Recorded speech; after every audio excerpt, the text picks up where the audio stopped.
Now, before we go back into history and look at Freud and the theories of comedy and so on, you and I were both thinking about Ukraine, as we all do, and I remember just a couple of months after the war started in Ukraine, reading in one of the papers in Great Britain that the comedy clubs had started up in the cellars in Lviv and Kiev. And I thought that was such an amazing form of resistance, if you like, or of release of pressure. And I wondered, what did you think about that when that happened? Did you think that's a kind of normal situation in a situation of war like that? Were you surprised, or?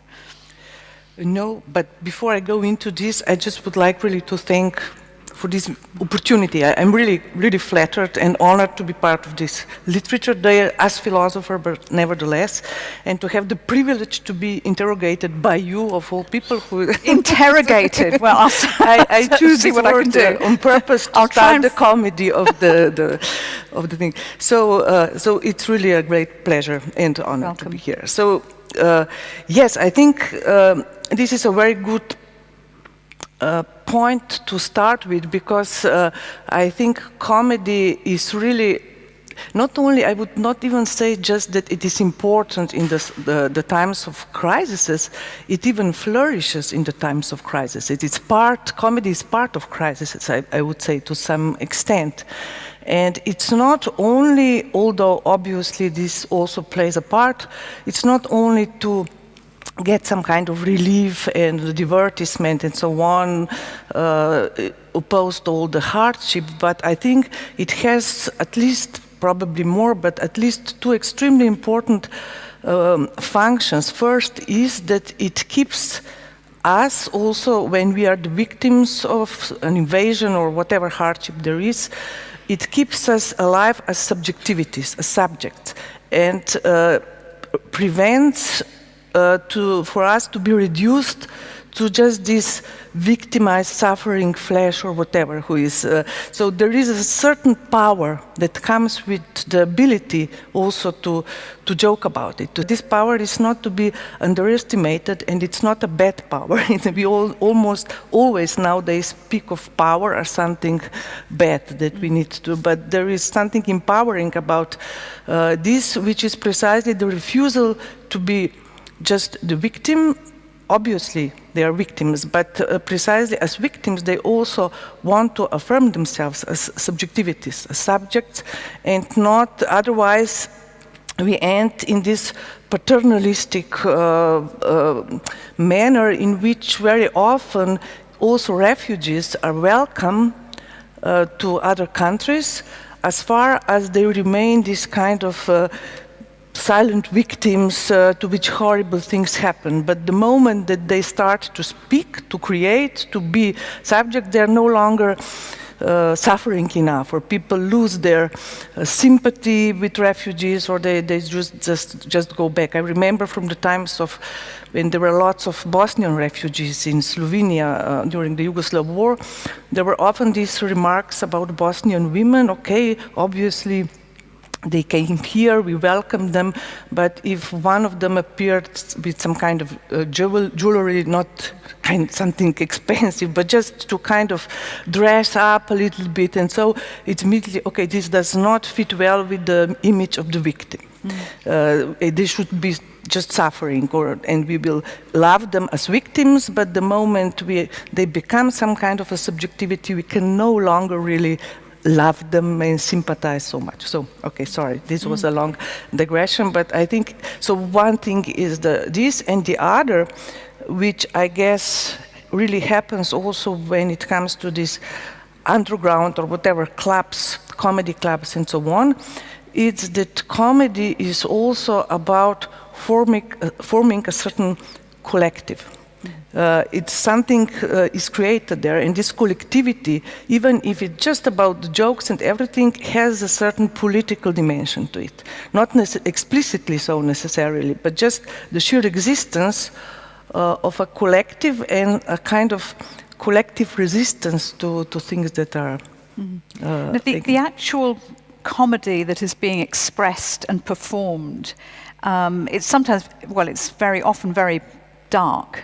what we call sort of gallows humor, Galgenhumor in German. And of course, that's got a history across the First World War, Second World War, as far back as we can remember. That's always been the case. But why is it so dark and so intense? Something happens to comedy in war and crisis situations. It changes. Yeah, I mean, obviously the circumstances changes, although there is black comedy around, usually also in times which are not necessarily the times of crisis. It has a certain tradition, let's say, also in other times. But obviously there is something here, I mean, in times of crisis, what usually happens is that there is a lot of dying around or suffering and different kind of injustices and simply this kind of oppressive feeling that everything is kind of, the world is closing up on us. So there is certain darkness that is all around us in the air. And I think dark comedy is precisely something which uses this darkness to bring in some light, but it can only work with the darkness which is there. It's not that it just ignores this. It works with all these dark elements in order to share some light in this darkness and to perhaps crack up certain perspectives that are not necessarily there if we are just overwhelmed by the sheer whatever atrocity of it.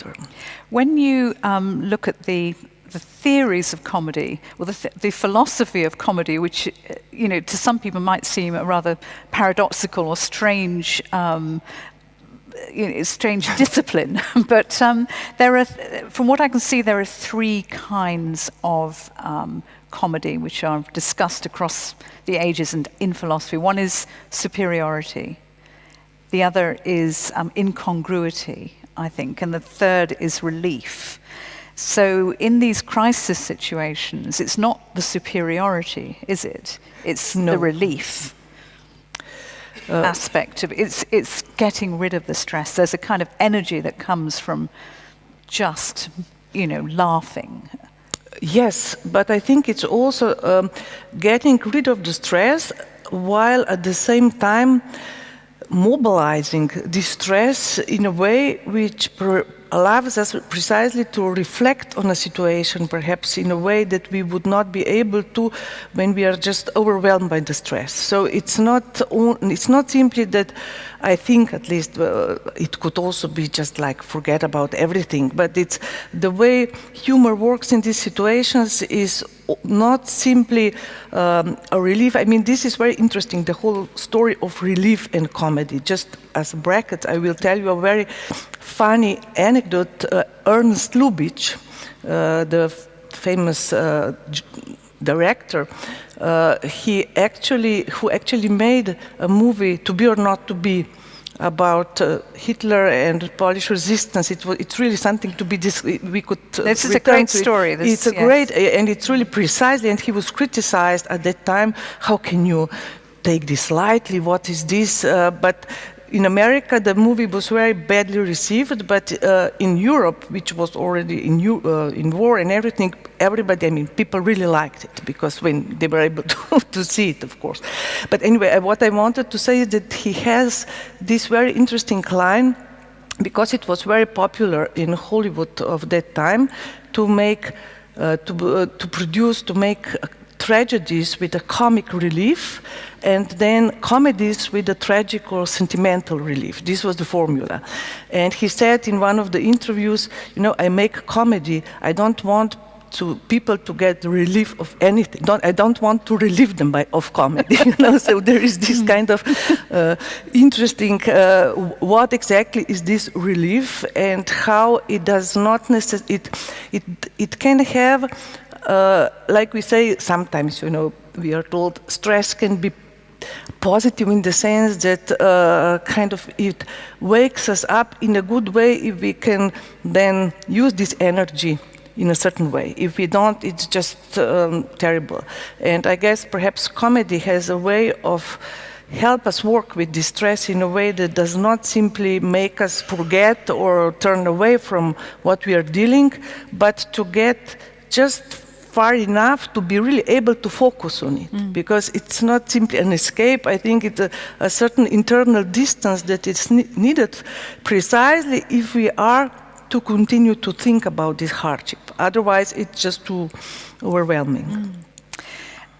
Where I come from, in Britain, you could say we're in crisis, constant crisis.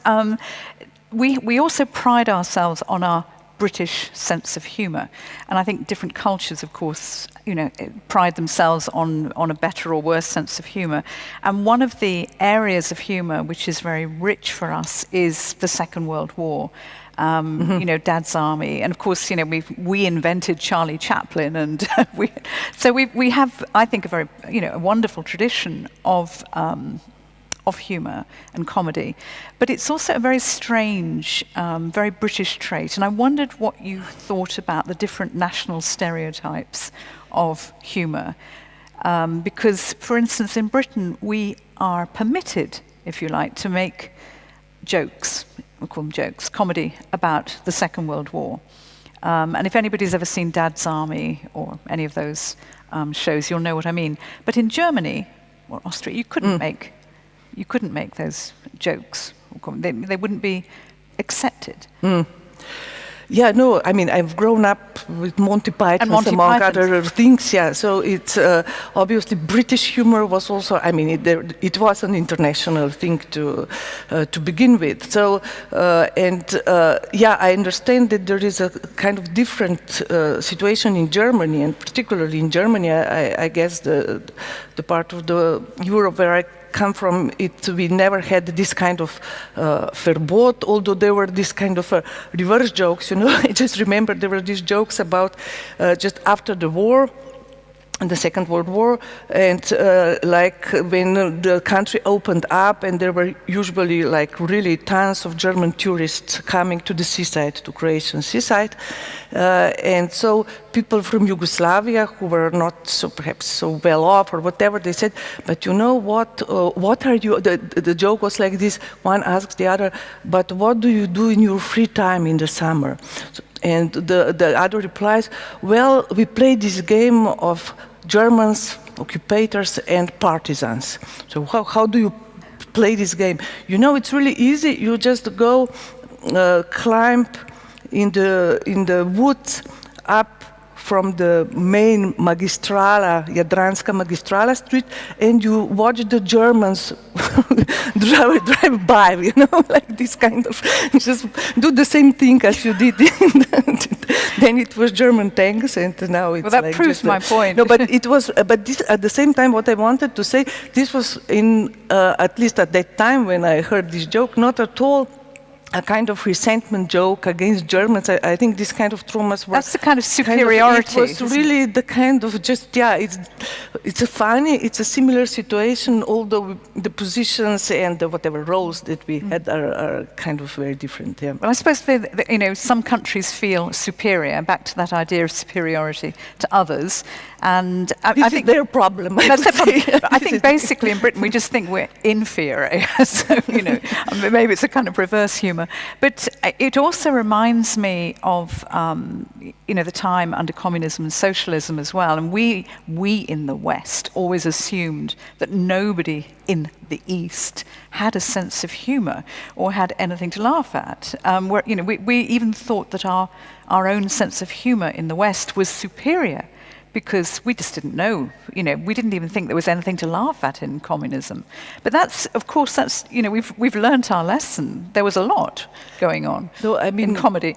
We were already talking before about the propaganda. I mean, obviously there is also the Western propaganda, which was to some extent, because there was this fear in the air during the Cold War that perhaps people would nevertheless be tempted to, people in the West be tempted to somehow say that it's not so bad in the East. So I guess there were lots of these kind of myths that were invented precisely to say how these people can not do anything, not even laugh, or what. Because if you laugh, ability to laugh, but okay, the whole situation. Obviously, there were lots of really great jokes.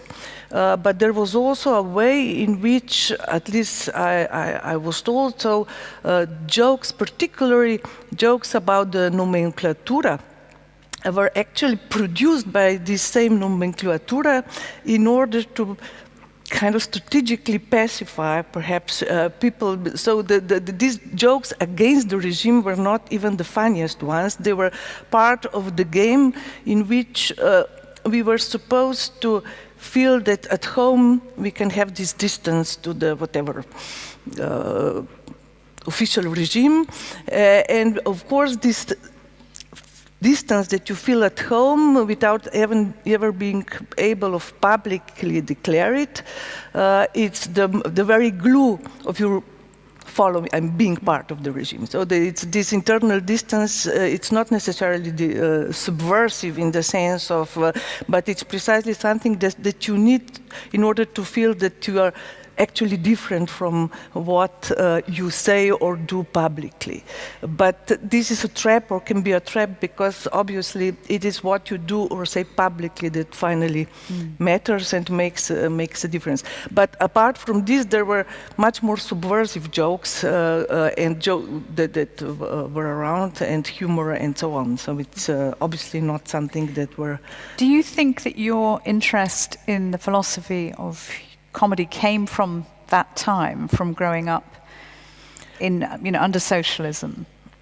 I sincerely don't think so. I mean, obviously, when I started writing on this and thinking about it, there were lots of things that I could use or remember from that time as well. But actually, it's a very funny way in which I started to talk about, to think about comedy. What really give the push for me, it's something that had nothing to do with comedy to begin with, but I was listening, I think it was a lecture or a text by Alain Badiou, you mentioned him, who was talking about how art, and particularly literature, but art depicts love and novels and so on. And his thesis was that art is great in two ways. It talks about love as something, in the temporality of all the obstacles that need to be overcome in order to then finally unite and live happily ever after. So it's the foreplay, the coming together of love and so on, or it is this kind of amour passion, this passion the to meet, and the love is there, and then there is this kind of a gradual dissolution of love, destruction, everything that is kind of falling apart. And that actually art has no way of, no way, just very rarely has a way of thinking or talking about love as in its temporality, not as eternal, but as the love that lasts for a while at least. And my immediate reflection was, well, comedy does this precisely. Mm-hmm. It is about temporality of love as this kind of pas de deux, which is not to say, comedy, all this back and forth that takes place, these misunderstandings, this kind of misfirings that nevertheless produce something that can be used then by both or all parties to continue to have fun, so to say, and not only in this divertisement sense, but to precisely pick up what emerges in this space and then use it in further, whatever, as a further element of the play, of the bond, and which is not in. Just to add one more theoretical element to this, that Lacan has this famous saying, there is no sexual relationship, which, one obviously doesn't mean that there are no relationships, but that there is no pre-established formula that would be there for something like human relations. And I have this formula that actually love and comedy is precisely a non-relationship that lasts, that goes on for a while. So it's not that everything fits and all is just, this is fusion into one. This has nothing to do with love, which is always a kind of changing movement. Yeah, and it involves two, well, usually two and the very movement that is created in this interaction. And what is also for me very interesting and relates love to comedy is the way in which, for me, what is interesting in comedy, it's not so much about failure or people falling down on or not fulfilling this or that. Obviously, there are all these mishaps, but what really drives comedy is, I think, on the contrary, some surprising surplus realization, some surprising surplus enjoyment, something that happens, you don't even expect it, and then it's there, it's a kind of a miraculous, even almost a gift, and then the whole play is how to now incorporate this into this. You didn't ask for it, now it's there. What do you do with this? So in this sense, so this was a long digression. Actually, I was thinking about love when I started to think about comedy. And the whole whatever philosophy and you know what amuses me is that you've also concluded that philosophers and comedians are actually very similar.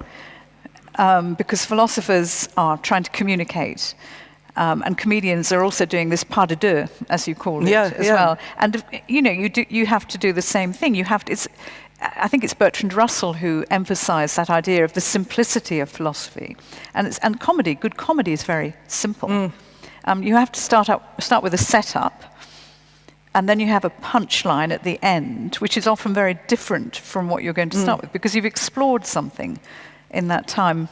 Yeah, and it usually surprises you. This is part of what comic effect comes from, but it is also something that very often, I mean, particularly with jokes which are slightly different from this comic movement, but because there is this temporality which is final. The punchline is the finality of joke. Without it, the joke does not really function. And the comic movement can be slightly different. But the punchline very often is an extremely economic way of saying something, which I think we as philosophers should really look up to, because it's you do look for. I mean, obviously, I'm not saying we should just talk in punchlines, but still, there are ways in which one can really say something concisely with a few words, which are much more telling than like long essays or whatever. And it's about language as well. The use of language. It is this, but on the other hand, it is true also that there is this connection between comedy and philosophy that I like, in some more serious, self-important, let's say, circles, you always have, they are both victim of the same kind of saying, which is sometimes people say, okay, stop that comedy. Get serious and get to work or whatever. This is just, and something similar people say with about philosophy. Just stop philosophizing and start doing something, serious and important and so on. So there is this kind of idea that there is something almost like not only useless, but useless gratuitous that is about it. But this is precisely, I think, where the emancipatory power of both and interesting and also political power of both comes, because they are not so easily directly put into the service or this or that, of this or that. What is intriguing for me as well is how few philosophers of comedy there are, because it is so fascinating to hear you talk like this. And if you look back in history as well, philosophers on the whole have been pretty negative on humour. And I mean, you in your writing, you go right back to Plato and Aristotle and so on. And there's also discussion of Freud. And you look at the whole history of the philosophy of comedy. Why do you think philosophers were so negative about humour? Why weren't they engaging with it? Why didn't Plato like comedy? Well, Plato is a very interesting story, because he also hated poetry and so on, but at the same time, I mean, he would, famously send the poets out of the city. But it is also, I think, Giorgio Agamben had this remark in, I think it's in the man without qualities. Anyway, how actually, if you look at the history of modern art, how of art in general, but then of modern art, how very often now people even look with some kind of almost nostalgia to the old times when actually poetry or comedy or whatever was taken seriously enough for the poets to be expelled from the city, because at least within what we used to call the flourishing liberal democracy of the West, this was, I mean, you can say or do or whatever you didn't, it had no power to arise this kind of to even achieve this kind of resonance, social resonance. So there is a double edge to this artistic freedom that came with modernity, and it's a good thing, unquestionably, but there is also, in a way, that art,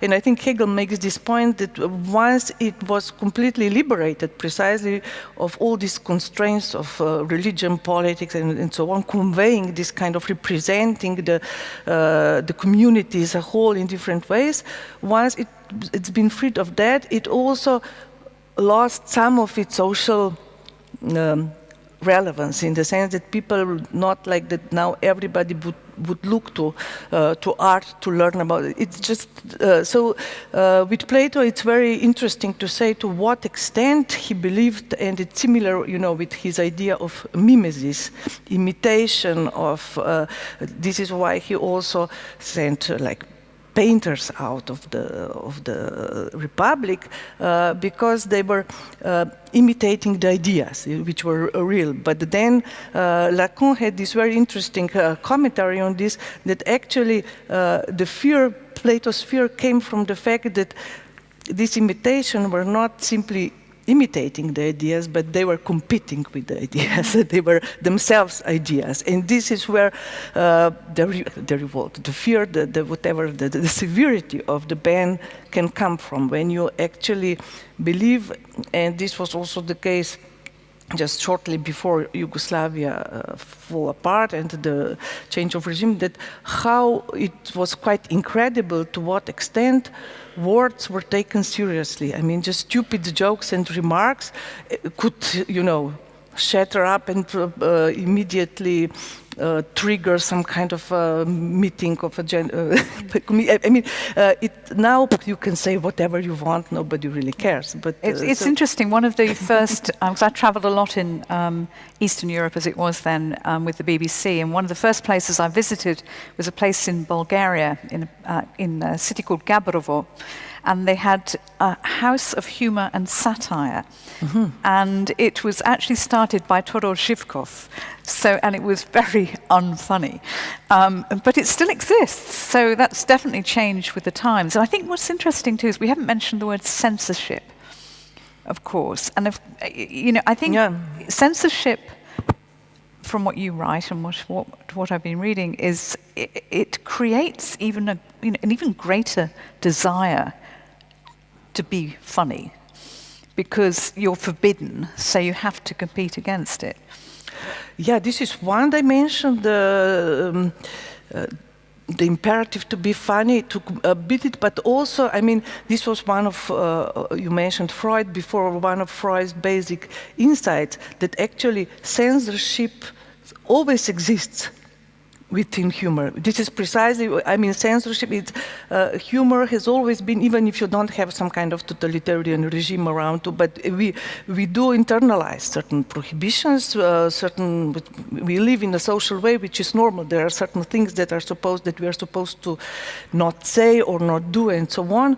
And so there is a whole play on this censorship, which can also come from within, from the way we are brought up, from the way our society functions, without necessarily this kind of extremely repressive prolongation of it. So the working with the censorship and how to outsmart it, and how not simply transgress it, but actually precisely outsmart it in the way that you say the same thing that is prohibited by the censorship, but you say it in a way that nevertheless can kind of pass. And you won't get shot, which is a serious... So it's an interesting game, if you want. It's an interesting challenge, and obviously the more resourceful you are in doing this, and the more of this kind of repressed material, let's say, you can put into words in a way which no longer subscribes to this censorship that you have interiorized, the more it can be came across as whatever, hilarious jokes and so on. So, but it's interesting because obviously we need this kind of censorships. I'm not saying this is part of culture. It's not something that one can simply eliminate and say, okay, now we'll abolish all censorship. We have all this kind of not necessarily repressive, but still censorship going on. But still, comedy and joking, I guess, it's a very interesting way of shifting, negotiating this, of thinking twice about certain things, moving the space and the way in which this censorship function. We both have spoken about Freud. Now, this is something I learned again from reading your book, because you do work on that interface between psychoanalysis and philosophy. Yeah. And Freud, too, did much more than people give him credit for. He was a philosopher in his way as well. But the book that I learned, I didn't even know that Freud had written this book. It's called Jokes and Their Relation to the Unconscious.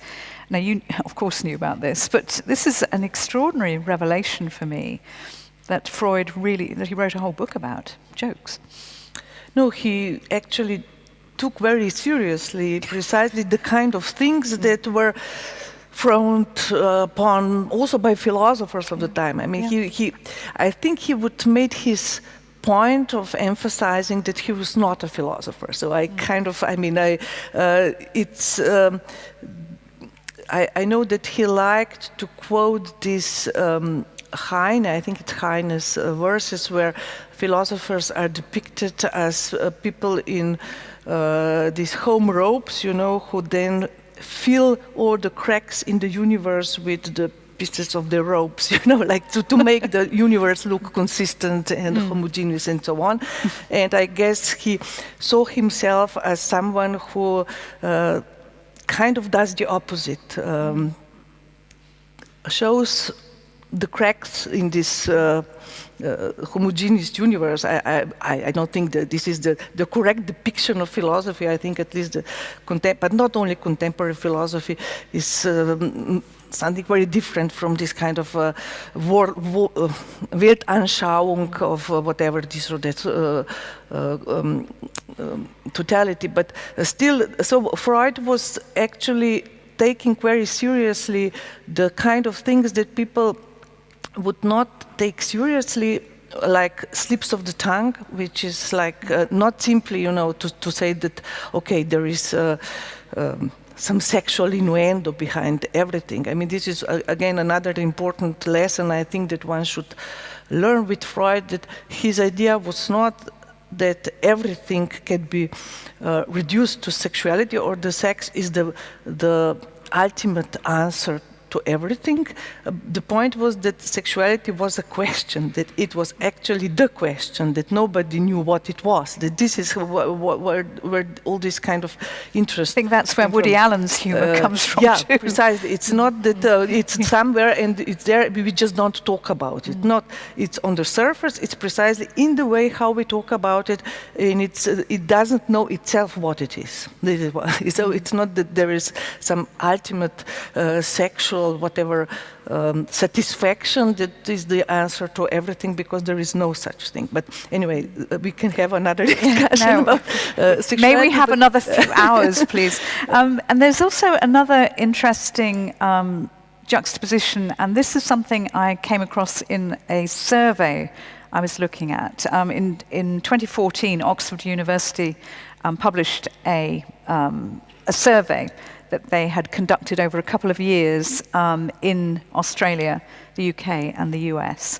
And this survey, they had questioned 560 comedians about their motive for doing comedy and what kind of people they were. And I actually wrote down the results of the study, which are very, very, this is obviously very reduced, but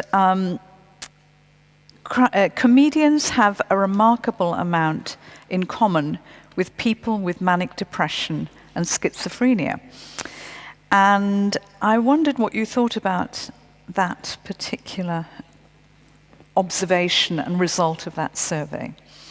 Yeah, it just came to me that perhaps this is another thing that comedians share with philosophers. I mean, there is a certain amount of, I mean, it is a bit... you mean all philosophers are crazy? I mean, this comes across as like, I mean, we are all crazy in some way, but it's just, there is a certain kind of, perhaps you could call it this way, tearing with the madness or something which is there at a certain edge of something, and works with this edge, and does not simply recede from madness as just like in a kind of way that would modality like I don't want to know anything about it. So I guess there is something about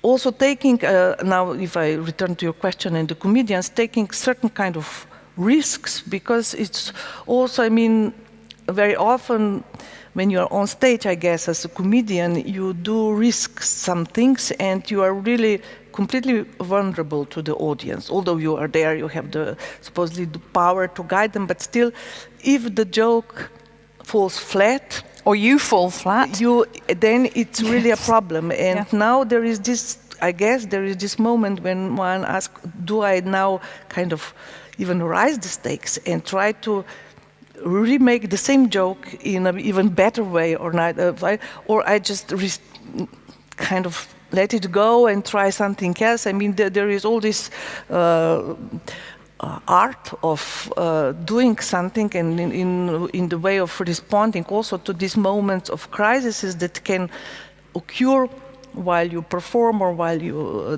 do something, which are integral part of your whatever humor and how you go about it. So it's surely important. But I'm not sure we have time, because we're fine.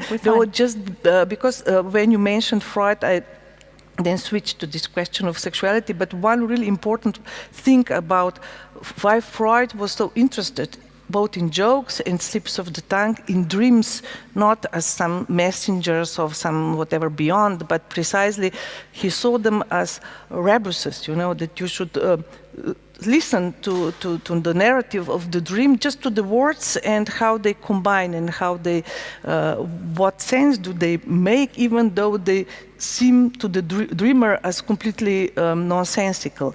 Not sense like a deeper sense, but precisely how when you talk about them, you narrate something and you don't even hear what you are saying. It makes certain sense.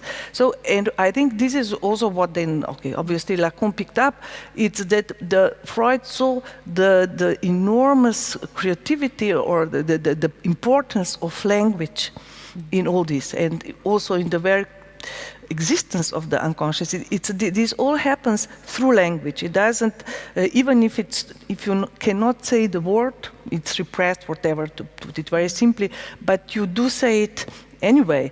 And so this way in which language always plays or is part of this, at least two scenes, two different dimensions, is very important. And it's this idea that the unconscious is out there on the surface. You just listen carefully what people say, how they behave, and this is what is the unconscious, not some deeply hidden realm of divinity. And comedy is about bringing out that comedy is precisely also about this kind of surfaces. This is why it was often kind of despised as being superficial, but I think a very philosophically important point of comedy is precisely don't mock, don't think that superficial things, the things that are there on the surface are just trivial by this very fact that they're on the surface. Sometimes they're much more profound and tell you much more about what is going on behind than simply some kind of profound wisdoms, you know, that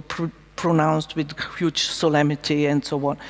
So there is this attentiveness to what is being said, how it is being said, and through this to kind of bring into play everything else that is not being said. Thank you for the moment. I've got a few more questions, but let's hear from Veronica.